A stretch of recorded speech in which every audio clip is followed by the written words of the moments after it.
जीता भाजपा हारा। मेरे इस बात कहने का मतलब ये है कि इस पे रोक लगाने का प्रयास ही नहीं करना चाहिए था। यह देश और समाज के पक्ष में है। गवर्नमेंट के बहुत सारे स्कीम्स के इम्प्लीमेंटेशन में हमको ये सेंसस से उसकी बहुत सारी जानकारी मिलती है। सरकार ने लगभग 80-90% इससे काम कर भी लिया था और यह जब बन जाएगा तो आप देखिएगा कि इसका लाभ मिलेगा। आप देश में भारतीय जनता पार्टी को देश में ये का सेंसस करना पड़ेगा और करना चाहिए। और आप देखें न्यूज फॉर नेशन में आपके साथ अभिजीत सिंह। बिहार में जाति आधारित जनगणना पर रोक लगा दी गई थी, लेकिन आज पटना हाई कोर्ट के द्वारा जो फैसला आया वो सरकार के पक्ष में आया। इसी पर बात करने के लिए हमारे साथ हैं कांग्रेस विधायक दल के नेता डॉक्टर शकील अहमद खान। सर, आप लोगों के पक्ष में आ गया जाति आधारित जनगणना जिस पर रोक लगी थी। इंडिया जीता भाजपा हारा। मेरे इस बात कहने का मतलब ये है कि इस पे रोक लगाने का प्रयास ही नहीं करना चाहिए था। यह देश और समाज के पक्ष में है। गवर्नमेंट के बहुत सारे स्कीम्स के इम्प्लीमेंटेशन में हमको ये सेंसस से उसकी बहुत सारी जानकारी मिलती है। कौन किस व्यवस्था में रहता है, कौन जाति किस व्यवस्था में रहती है, कौन समाज किस तरह से रहता है, तो और ये उसकी बुनियाद पे ही डेवलपमेंट के काम होते हैं। तो ये तो हम अपोज नहीं करना चाहिए था।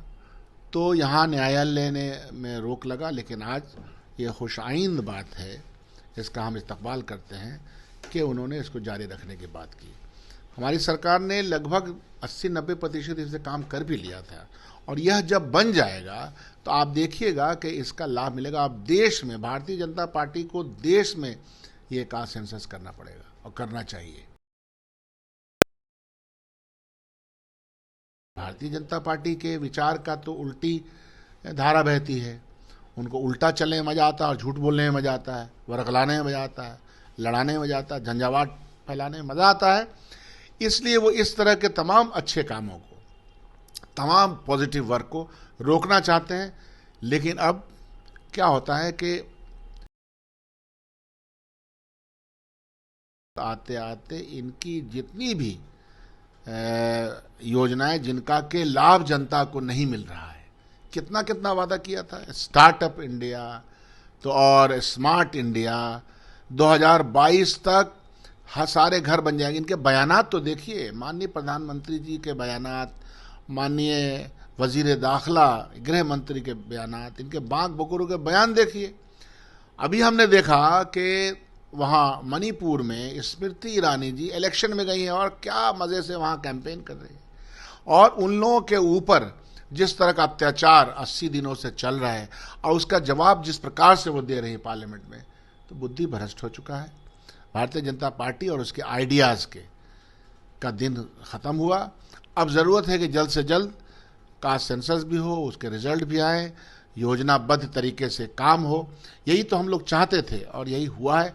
तो हमारे इरादों की जीत हुई है। तो क्या लगता था कि जो जाति आधारित जनगणना पर जो रोक लगी थी वो भारतीय जनता पार्टी के कारण लगी थी? और क्या, इसमें कोई शक है क्या? लेकिन बिहार के तो तमाम बीजेपी के नेता तो जाति आधारित जनगणना पर सहमति थे। अच्छा, वो तो बोलते कुछ हैं, सदन में कुछ बोलते हैं, सदन के बाहर कुछ बोलते हैं, व्यक्तिगत पैमाने पर आपसे और हमसे कुछ बात करते हैं, समाज में जाते हैं तो कुछ और बात बोलते हैं।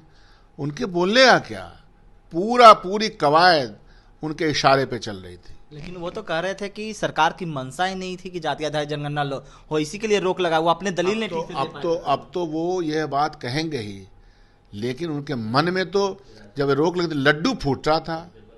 उस वजह से कि सरकार को हरा दिया, इरादे को चकनाचूर कर दिया। तो अब तो हुआ नहीं ना। तो इसलिए हम लोग जानते हैं ना, भारतीय जनता पार्टी का मतलब ये होता है डबल स्टैंडर्ड। सर, अब लास्ट इस पर सवाल लेंगे। जिस तरह से जाति आधारित जनगणना 2 स्टेट में और हुआ था, उसके जो जाति आधारित जनगणना का प्रकाशन नहीं किया गया था, जो कास्ट सेक्शन किसमें कितना कास्ट है ये प्रकाशित नहीं किया गया था। क्या लगता है बिहार में जो होगा वो जनता के बीच में आएगा?